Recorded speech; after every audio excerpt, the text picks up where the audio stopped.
어제도 말씀드렸지만 로마서 8장은 성경 전체를 보석으로 비유했을 때 로마서가 다이아몬드와 같은 그런 서신으로 불려지고요. 모든 성경이 하나님의 영감으로 된 것이기 때문에 다 소중하고 그렇죠. 그런데 이제 복음에 대해서 담고 있는 그 내용들을 볼 때 이전부터 그렇게 불려졌던 것 같습니다. 그래서 이제 로마서가 다이아몬드와 같은 서신이다, 성경이다 그렇게 일컬어지고, 특별히 8장 다이아몬드의 가장 빛나는 부분, 그 보석의 가장 빛나는 부분이 로마서 8장이라는 겁니다. 그 로마서 8장을 지금 해나가고 있는데요.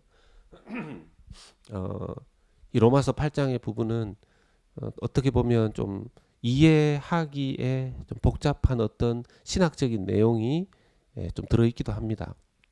그런데 너무 그 신학적인 내용을 집중해서 하나하나 꼼꼼하게 다 이해하려고 하기보다는 하나님께서 바울을 통해서 우리의 믿음에 대해서 정리시켜 주시려고 하는 부분이 뭔가, 사도 바울이 참 깊게 깨달았지 않습니까? 우리보다도 더 깊게 우리의 영혼과 우리의 내면과 그것을 말씀 앞에서 성령으로 많이 깨달았는데, 사도 바울에게 깨닫게 하신 그 하나님의 은혜가 바울의 하나님 앞에서의 이 기록과 또 성령께서 주신 그 영감 가운데에서 우리에게도 좀 정리되어지고, 우리가 하나님을 믿되 그냥 단순히 그냥 믿는 정도가 아니라 좀 더 로마서를 통해서 깊이 있게 신자의 삶이 무엇인가, 신자의 신앙 안에 들어있는 것이 뭔가, 이런 것들을 좀 정리해 나가기를 소원합니다.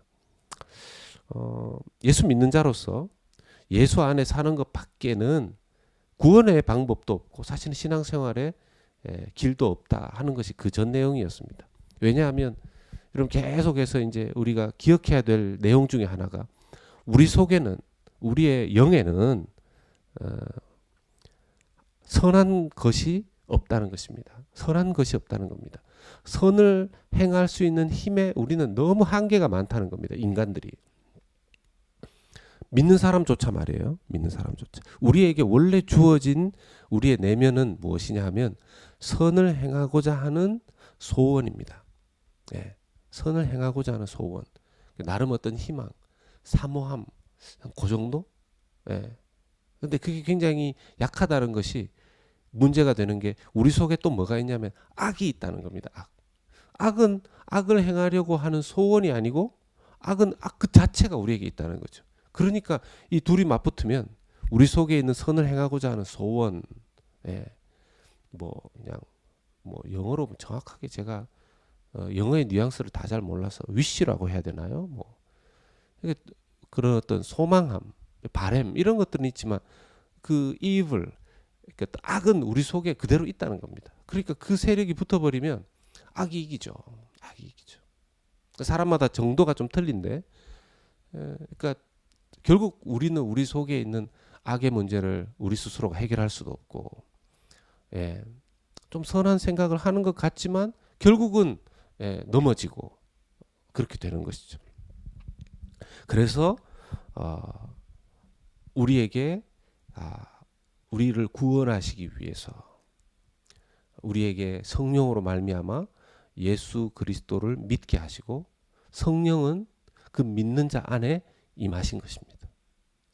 우리가 구원을 받게 되는 것도 우리 안에 오신 성령으로 믿음을 가지게 되고, 그 믿음 안에서 예수 그리스도의 죽으심과 부활하심이 우리 것이 되고, 그리고 그 모든 것에 역사하시는 분이 아버지 하나님이시라는 겁니다.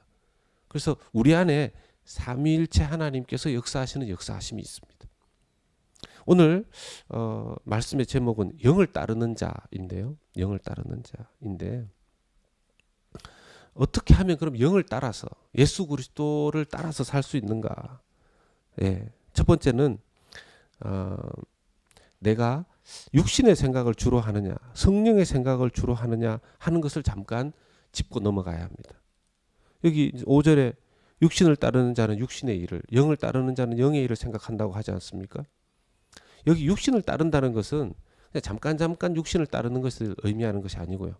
여기 따른다 하는 것, 영어로는 accord라고 이제 표현이 되어 있는데 늘 그 생각을 주로 하는 겁니다. 육신적인 생각을 주로 하는 것. 평상시에 생각이 늘 그쪽에 가 있는 거죠. 자다 딱 깨서 일어나서 하는 생각이 하루 종일 내 생각이 하루 종일 100이라면 내 생각에 가장 많은 생각은 뭘 하고 있을까요? 그게 육신적인 생각이라면 아직 육신을 따르는 사람인 것이죠. 영을 따르는 자는 영의 일을 생각하나니. 여기서 영은 성령입니다. 영을 따르는 자, 성령을 따르는 자. 오늘 제목을 영을 따르는 자 이렇게 붙여봤는데 우리가 영을 따라서 살아가야 되는데 우리의 24시간의 주도적인 생각들이 성령을 따라가야 되는데요. 자, 그럼 내가 육신을 많이 따르는 자인지 성령을 많이 따르는 자인지 어떻게 알 수 있을까요? 갈라디아서 5장을 보면 뭐가 육신의 생각이고 무엇이 성령의 생각인지가 좀 나옵니다. 갈라디아서 5장 19절을 보면 육체의 일은 분명하니 곧 음행과 더러운 것과 호색과 여기까지는 성적인 남녀관계의 결혼의 테두리를 벗어나서 간음과 부정을 말하는 것이죠. 또 거기에 우상 숭배와 주술과 이건 종교적인 것을 말하는 거 아닙니까?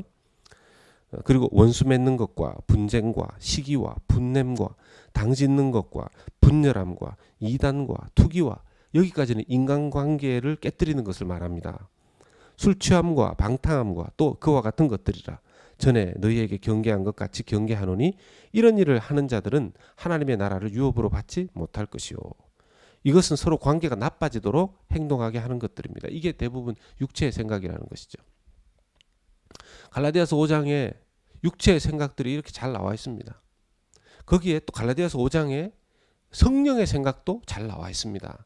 성령을 따라서 살아가는 사람, 갈라디아서 5장 22절 말씀 보면 오직 성령의 열매는 사랑과 희락과 화평과 오래 참음과 자비와 양성과 충성과 온유와 절제니 이 같은 것을 금지할 법이 없느니라.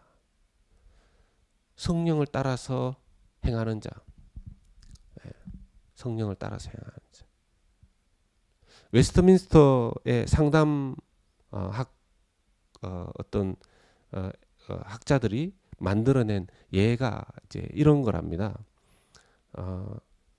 이 사막과 같은 텍사스의 뜨거운 날씨와 같은 이런 속에 나무가 이렇게 그 두 그루가 서 있는데 하나는 가시나무가 서 있고 하나는 열매를 맺는 나무가 서 있습니다. 사막과 같은 뜨거운 태양 아래 어떻게 두 나무가 있는데 하나는 가시나무고 하나는 열매를 맺는 나무인가?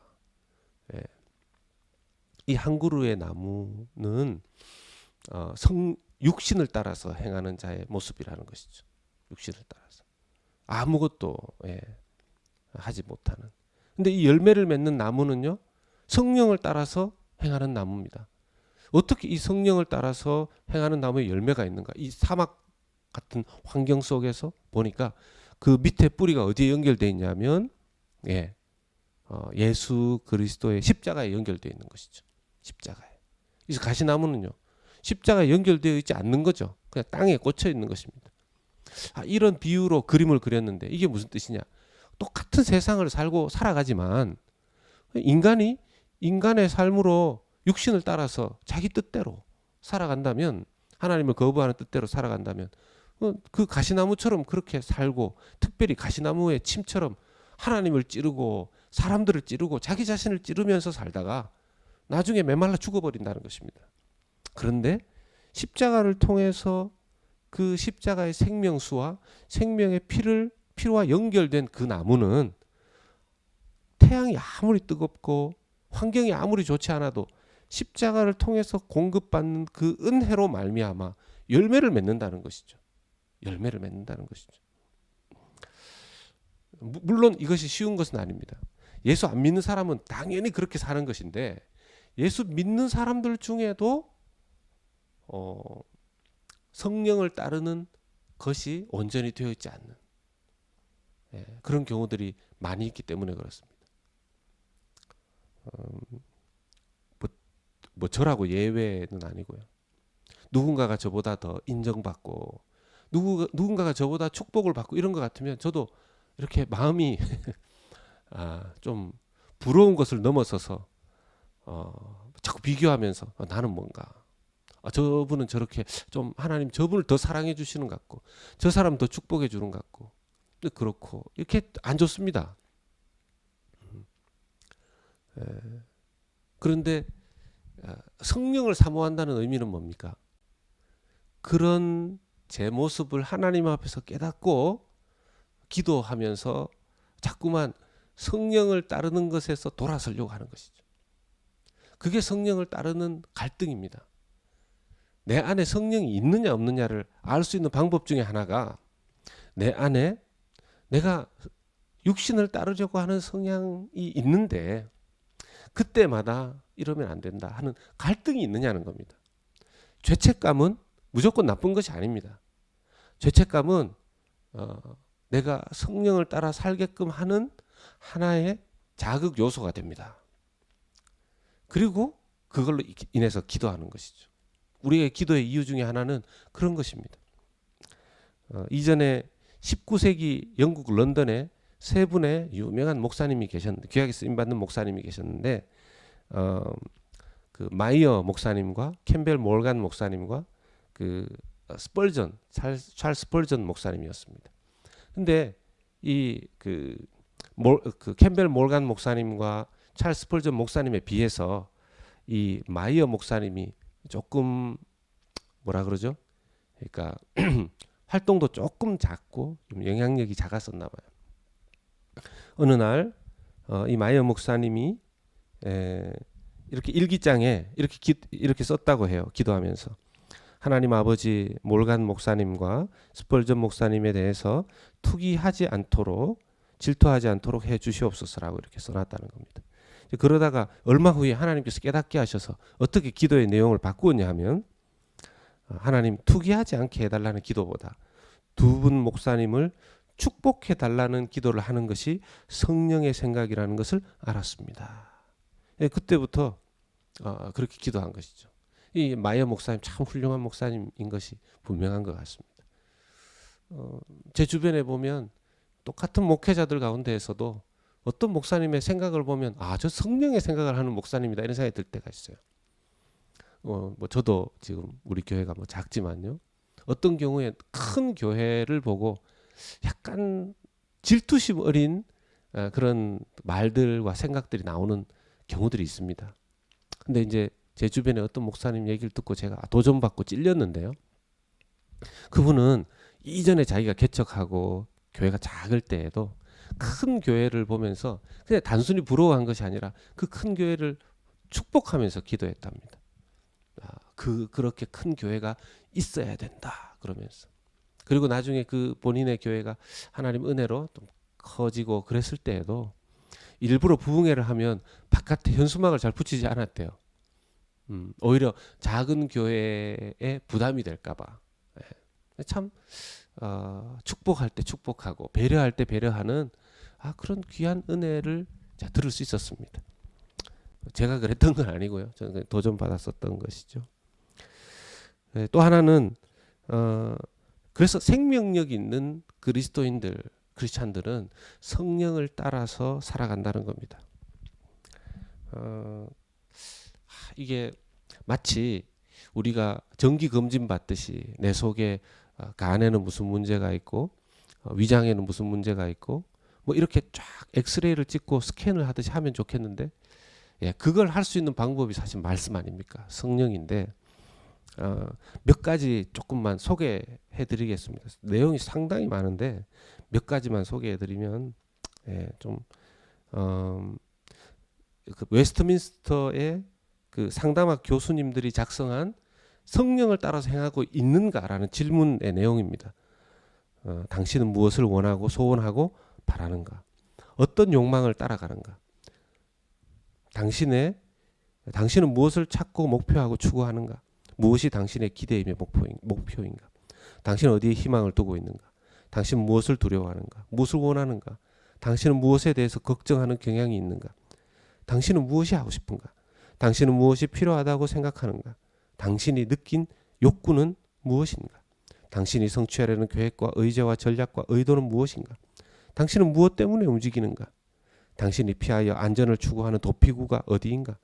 당신이 신뢰하는 사물이나 사람은 누구인가? 뭐 이렇게 당신은 무엇을 사랑하거나 증오하는가? 여기에 너무 많은데요. 당신의 임종시, 이게 하나 들어있네. 당신의 임종시, 당신의 삶이 가치 있는 것이라고 요약하는 것이 무엇이 되겠는가?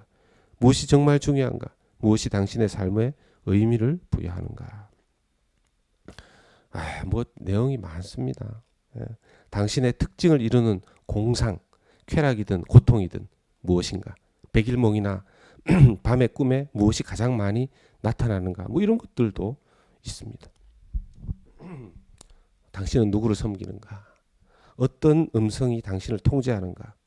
이런 것들을 잘 살펴보면 된다라는 것입니다. 참 우리가 이제 주의해야 될 것은 우리의 구원에 삼위일체 하나님이 다 관여하셨습니다. 지금도 우리 안에 삼위일체 하나님께서 역사하고 계시죠. 우리는 하나님께서 도와주시지 않으시면, 성부, 성자, 성령께서 우리를 도와주시지 않으면 우리는 설 수 없는 사람입니다. 이제 말씀 묵상하면서 또 찔리죠. 저도 많이 찔리는데 감사한 것은 내가 육신에 속한, 육신을 따르는 그리스도인인지 성령을 따르는 그리스도인인지, 여러분 육신을 많이 따라서 신앙생활을 할 때 생명력 있는, 사막 가운데에서도 열매 맺는 과일이 있는 그런 그리스도인이 되는 것이고, 내가 예수를 믿지만 그냥 그 육신을 따라서 살아가는 그리스도인이 되면 아무래도 가시처럼 그렇게 뾰족뾰족한 그런 그리스도인의 모습을 면할 수가 없는 것이겠죠. 한 가지 감사한 것은 그럼에도 불구하고 여러분, 이 갈등이 있다는 자체, 그리고 성령을 따라서 행해야 된다라는 그 사모함이 있다라는 그 자체. 그래서 여러분 우리가 이 기도의 자리에 나오는 것이고 예배의 자리에 나오는 것이고 갈등하며 하나님 앞에 우리를 솔직하게 열고 기도하는 거 아니겠습니까? 이게 성령의 역사인 것입니다.